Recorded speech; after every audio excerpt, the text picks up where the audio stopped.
Elias never thought a random joke would change his entire life. He was the type of person who laughed his way through problems, always pretending he was fine even when he wasn't. His friends said he joked too much. But he used humor the way people used umbrellas, something to hide under when the weather got rough. Even when he felt lonely, he covered it with laughter. One evening, after a tiring day, he walked alone down an empty street. The night was quiet, the sky clear, and the moon bright enough to paint silver lines on the ground. Elias stopped for a moment, staring up at the sky the way he often did when he felt small or lost. And then the thought came out of his mouth before he could stop it. "If anyone out there wants to be my wife," he said jokingly, raising both hands toward the moon, "now is a great time to volunteer." He laughed at himself right after saying it. It was ridiculous. Who talks to the sky and expects an answer? But joking around made him feel lighter, even if nobody else heard him. He shook his head, put his hands in his pockets, and kept walking. That should have been the end of it, but it wasn't. The air changed behind him, so suddenly and so strangely that he froze. It felt like the temperature dropped, not in a normal way, but in a way that felt almost unnatural. His breath puffed out in white clouds even though it wasn't winter. The wind stopped moving. The street lights flickered as if something had passed through them. Elias turned slowly, telling himself it was probably nothing. But something inside him whispered that it absolutely was not nothing. Then he saw her god at first. He didn't even understand what he was looking at. A figure hovered above the ground, wrapped in armor that reflected the moonlight like silver water. Long dark hair moved even though the air was still. Her eyes glowed faintly, not in a scary way, but in a way that suggested she wasn't from anywhere he knew. She looked strong, almost royal, like someone who came from a place where battles were common, but honor meant everything. Elias blinked several times, waiting for the hallucination to fade. It did not fade. The figure touched the ground gently, like she was used to landing from great heights. Her boots made a soft thud, and the cold air around Elias grew warmer, easing back into normal night temperature. She straightened up, adjusted her armor, and then fixed her eyes on him. "You called," she said calmly. Elias stared at her. "Called? Who? Me? No, I wasn't calling anyone. I was just talking to the moon." "You asked for a wife," she said, stepping closer without hesitation. "And by ancient custom, I have answered." Elias took 2 big steps back. Okay. Hold on. What ancient custom? Who are you? Why are you dressed like you walked out of a fantasy movie? And why do you think I asked for a wife? I was just joking. The woman tilted her head slightly, studying him with serious eyes. "My name is Seraphine," she said, her voice steady. "I am what your world would call a vampire warbride. When a mortal speaks a vow under the open sky, during the rising moon, we are bound to hear it. If the vow is a request, we must appear." Elias blinked again. "Vampire? Warbride? No. That can't be real. This is some kind of prank. My friends are messing with me. There's probably a camera hidden somewhere." Seraphine kept watching him silently, waiting for him to finish panicking. He looked around for cameras. None. He looked back at her. Still there. He pinched his own arm. "It hurt." "Okay," he said weakly, his voice shaking. "So you're telling me you fell out of the sky because I joked about wanting a wife?" She didn't blink. "You summoned me." Elias put his hands on his head and walked in a small circle. "I was joking." "I do not understand this word," she said honestly. "Joking." He stopped walking and stared at her again. "It means—" It wasn't serious. Her expression softened just a little, like she was trying to process this new information. "Your words were spoken under the moon." Words spoken at such times carry power. Intent is irrelevant. What matters is that the vow was heard. Elias opened his mouth, then closed it again. He had no idea how to argue with magic moon rules. Seraphine stepped even closer, and Elias realized something surprising. She didn't seem threatening.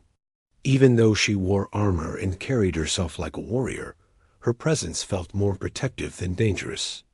She stood straight, strong, and oddly respectful, like she was waiting for some kind of approval from him. "You do not appear prepared for this bond," she said, noticing his fear. "But the oath has already begun forming." "Oath? What oath?" Elias asked, his heart speeding up again. She lifted her hand and pointed at his. At first he didn't understand, but then he noticed something he swore wasn't there before. A faint silver shape circled his ring finger, glowing like moonlight trapped on his skin. "What is that?" he whispered. "The beginning of the bond," she said softly. "A warbride must protect the mortal who summons her. The ring is proof." Elias felt sweat on his forehead. Okay, this is too much. You can't just peer out of nowhere and tell me I'm part of some supernatural marriage ritual. That's crazy. You don't even know me." She paused at that, and for the first time her expression changed. A small hint of sadness crossed her face, quick but clear. "You are right," she said. "I do not know you yet, but the bond chose you, and I must honor it." The way she said those words made Elias stop panicking for a moment. There was no threat in her voice, no force, only duty, and something deeper, something like hope. He exhaled slowly. "Look, Seraphine, right? I'm just a normal person. I work, I go home, I eat noodles for dinner, and I watch videos on my phone at night. I can't be part of some mystical bride thing." Seraphine took a gentle breath. "I understand your fear, but you called, and I answered.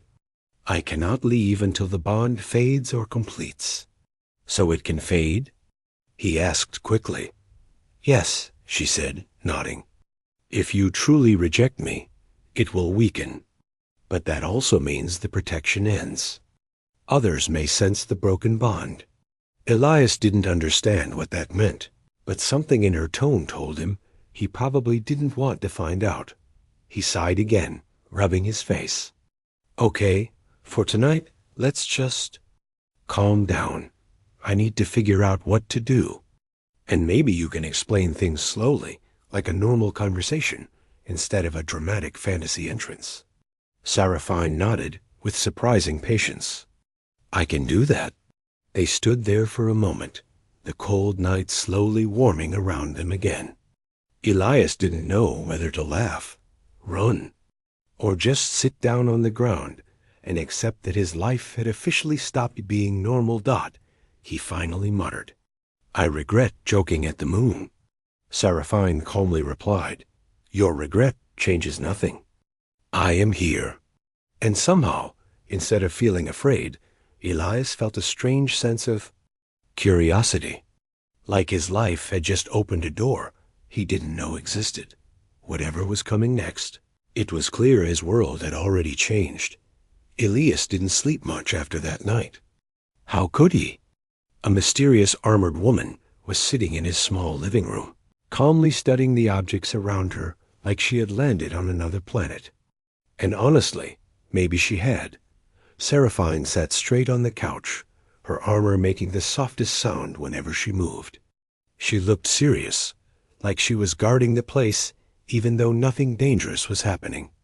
Elias kept pacing back and forth, running a hand through his hair every few minutes. He didn't know if he should make tea, ask questions, or just faint and get it over with. "You can sit," Seraphine said gently, after watching him pace for too long. "I'm thinking," Elias replied. "You can think while sitting," she said simply. Her tone wasn't rude, but it was so literal that Elias almost laughed. He finally sat across from her, feeling awkward. He didn't know where to start. So, he said slowly, "You're really a vampire Warbride?" "Yes," she said without hesitation. "That is my oath." "And you're here because I made a joke?" "You made a request," she corrected. "A vow spoken under the moon holds power in my realm. My people listen for such words." Elias rubbed his face again. "I still can't believe this." "I understand," she said softly. "Your world is different. You rely on proof. My world relies on bonds." He looked at the faint silver ring glowing on his finger. It didn't hurt, but it felt warm, like it was alive. He tried rubbing it off, but it stayed firmly in place. Seraphine watched him. "It will not remove easily. Not while the bond is forming. How do I stop it?" He asked quickly.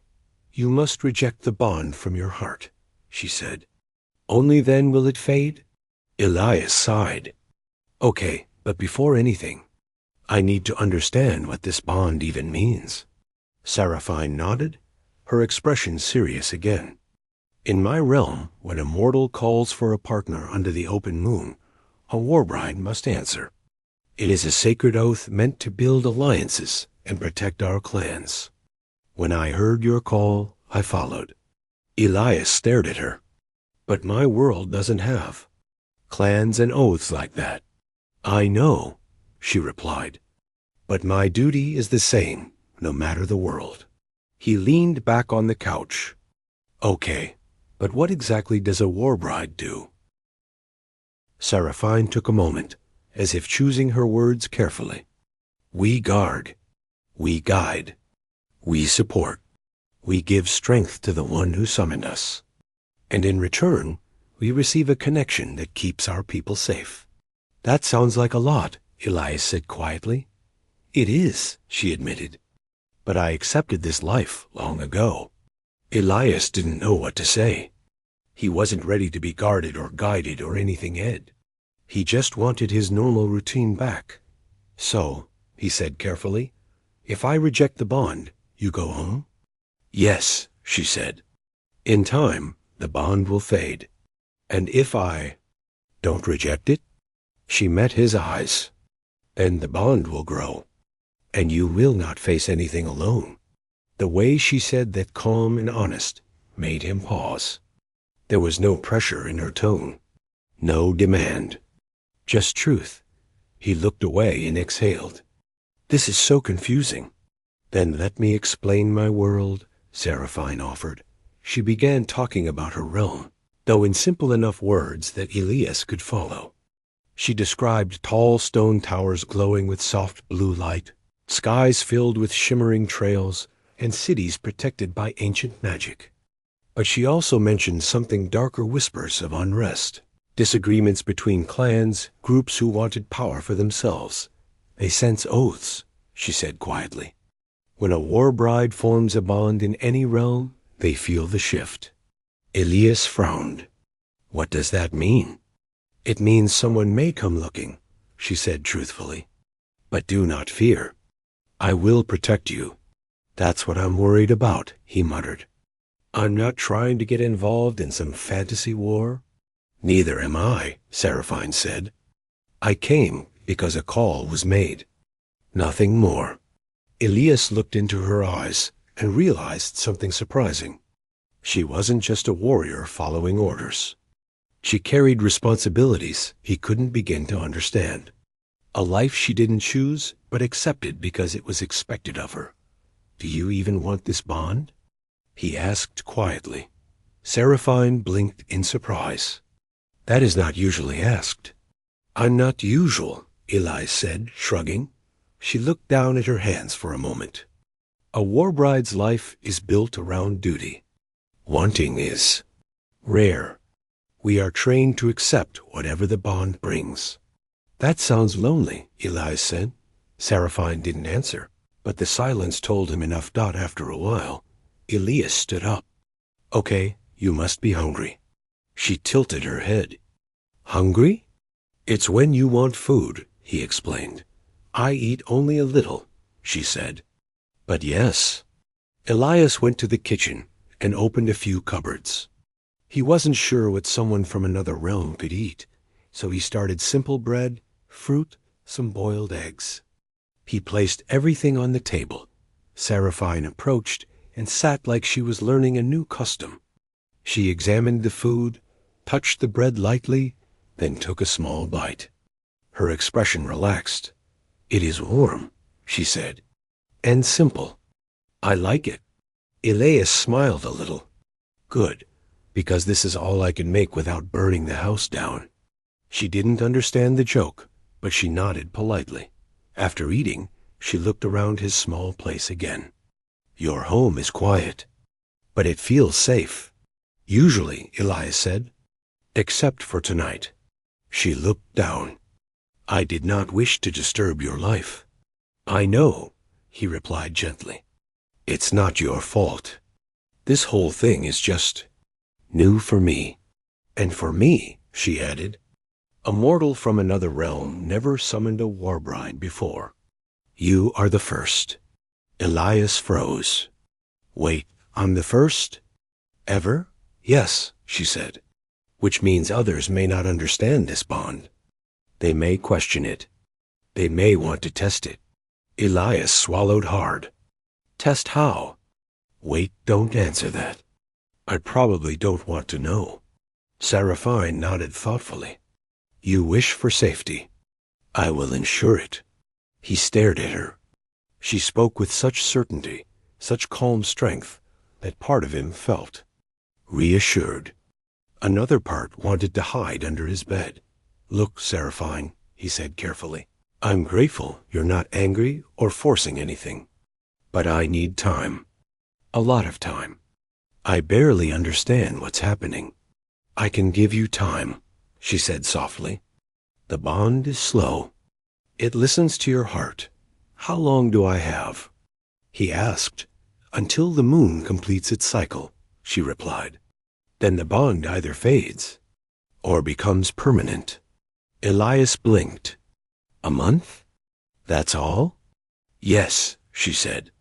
"But a month is long enough to understand someone." He didn't know whether to panic or accept it. His normal life was slipping away, but not in a painful or dangerous way.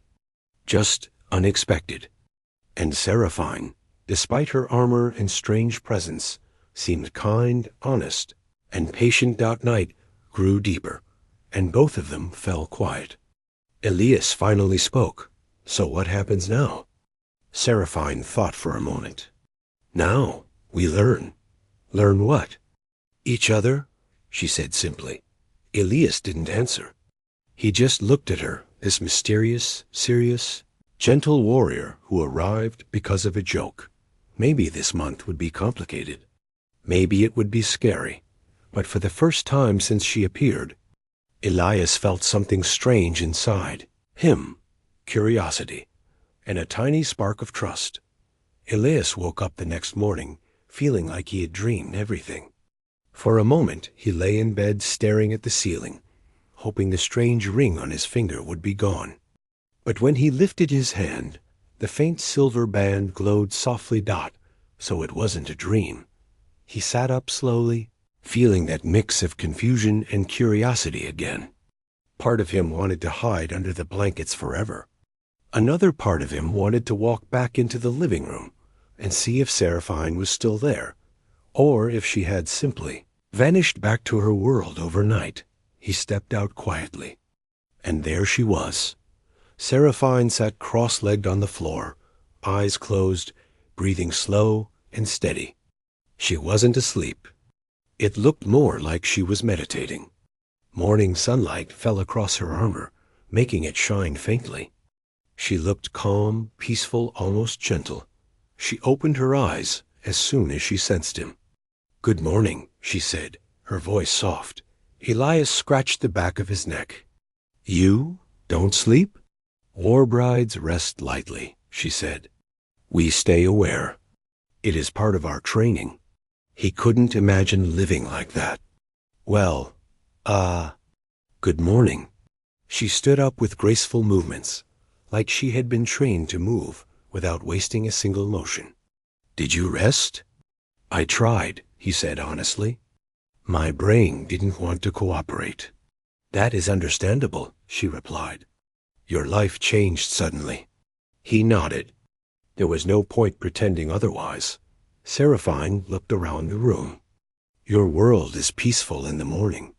It feels warm. Elias gave a small smile. Yeah, the mornings here are usually nice. There was a gentle quiet between them, not uncomfortable, just new. Elias walked to the kitchen to make tea, and Seraphine followed, watching everything he did with curious eyes. He felt a little self-conscious, but also oddly. Safe Dutch, she pointed at the kettle. This device makes heated water? Yeah, Elias said. It's normal here. She nodded, like she was studying some rare invention. He made her a cup of tea, too, though he wasn't sure if she would like it. She held the cup carefully, sniffed the steam, then took a slow sip. Her eyes softened.